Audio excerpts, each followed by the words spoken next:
Hey everyone, so if you've ever felt completely and totally lost in the world of fat loss advice, trust me, you are not alone. It's an incredibly noisy space out there. But today, we're going to cut right through all of that with some real science.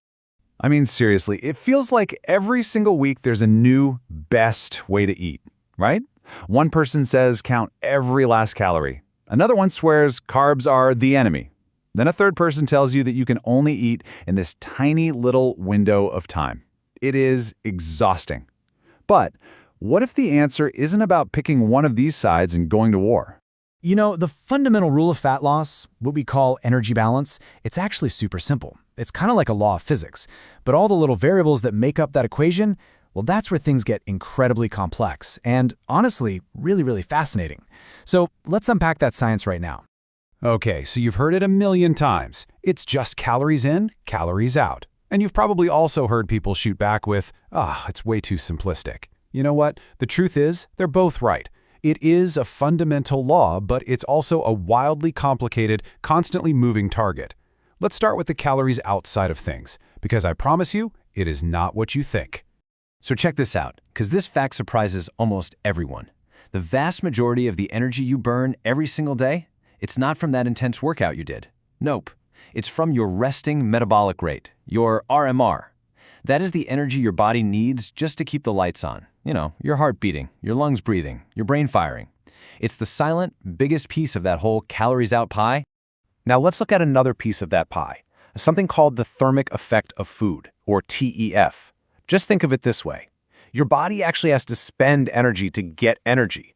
It's kind of like the spark from a car's battery that's needed to ignite the engine and unlock all that power from the gas in the tank. Your body does the exact same thing with food. And this right here brilliantly illustrates a super important point. Not all calorie sources have the same effect on your metabolism. Just look at the energy cost of protein. It's massive. Your body has to work so much harder to break it down that it literally burns up to a quarter of its own calories just in the process. This is one of the biggest reasons why higher protein diets can be so effective for fat loss. Okay, but here's where your body starts to get clever and fight back against your efforts. As you lose weight, it unleashes this powerful, invisible weapon called NEAT, that's non-exercise activity thermogenesis. We're talking about all the subconscious movements you do all day, fidgeting, tapping your feet, talking with your hands. After losing just 10% of your body weight, your body can subconsciously slash this activity, potentially torching your daily calorie burn by a whopping 500 calories. It is a silent diet killer. So if our subconscious movement drops, the answer is just to exercise more to burn calories, right? Well, yeah, that helps, but that is not exercise's real superpower. I mean, if it's not the biggest slice of the calories out pie, then what is its actual job when it comes to sustainable fat loss? The hidden superpower of exercise isn't really about burning a ton of calories. It's about rewiring your brain. You see, research shows that exercise dramatically increases your sensitivity to satiety signals. Those are the hormones that tell your brain, hey, you're full.